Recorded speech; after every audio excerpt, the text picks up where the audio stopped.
është mbajtur shënim dhe nuk ka lënë, jo vetëm që nuk ka lënë një shije të mirë, po shikohet si problematike.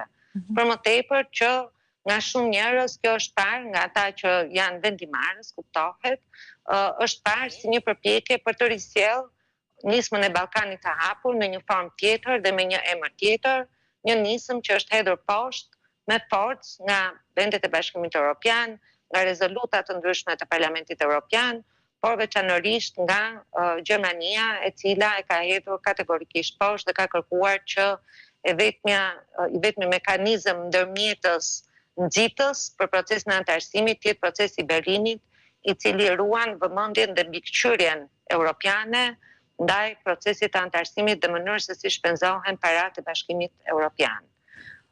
Pastaj pjesa tjetër është pjesë e një propagande, por ministri u përpoq më shumë të shmangte këto duke konsideruar veten një njeri teknik, pavarësisht se ai në fakt ka marrë një përgjegjësi shumë të madhe politike, aq më tepër për të mbrojtur një qeveri që është në kulmin e krizave të brendshme, qoftë për çështjet e korrupsionit, qoftë për çështjet e zgjedhjeve, qoftë për çështjet e krimit të organizuar, keq menaxhimi të financave publike e kështu me radhë. Nuk do merremi me çështje tjetër për shkak të kohës, dhe prekja dhe çështjen e SBA-s, po tha që nuk do të merrem, nuk do më shihni kur duke u marrë me politik, duke komentuar politik, do të merrem vetëm me çështjen e integrimit, një çështje tha ai që është shumë nuk kanë qëndrime të njëjta pra të gjitha palët, sepse duke pasur parasysh faktin që të gjithë duan në fund të ditës integrimin.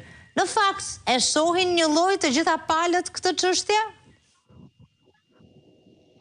Që kjo është për ta zvogluar procesin në gjëra që duken si të pakuptimta për njerëzit. Por në fakt, ky është një proces i gjithë politik sepse shpreh vullnetin politik të një qeverie për të bërë përpara. Dhe vullneti politik është nëse ti do të ngjash vendeve që kanë një sistem demokratik dhe standarde të caktuara të qeverisjes së vendit, apo do të ngjash autokracive dhe diktaturave që pastaj aty nuk flitet më për asnjë standard.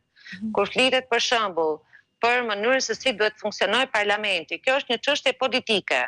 Dhe kur ti ke një parlament që funksionon me mentalitetin e partisë shtet që duhet kap çdo gjë, dhe të mos lejoj një mbikëqyrje efikase të qeverisë, përmes çdo lloj instrumenti që parashikon kushtetuta dhe ligjet e vendit, kjo është politike, kjo nuk është çështje teknike. Dhe për këto gjëra duhet t'japë llogari ministri i jashtëm kur komunikon në Bruksel.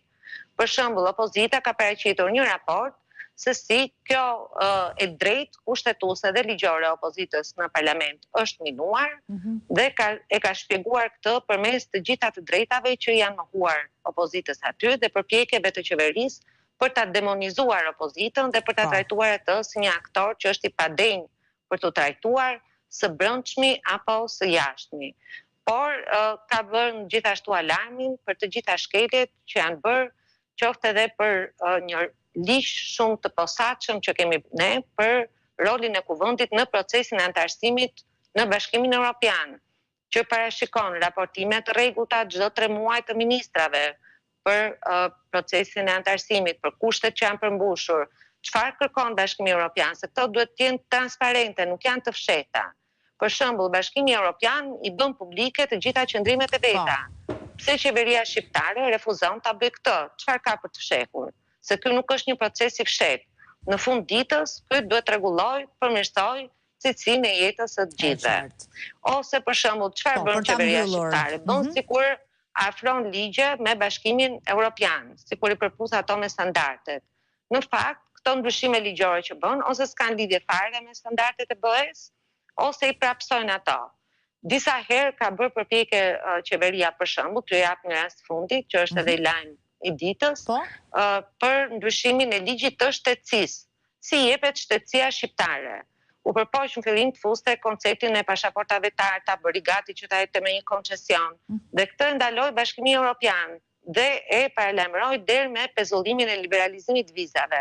Tani këtë përpjekje përsëri qeveria e riaktivizon me një propozim legjislativ të zotit Balla në parlament, dhe kjo vjen përsëri në emër të BE-s. Por në fakt është në kundërshti të plot me atë çka ka kërkuar Bashkimi Evropian. Dhe kjo është forma se si luan qeveria përmes mungesës së plotë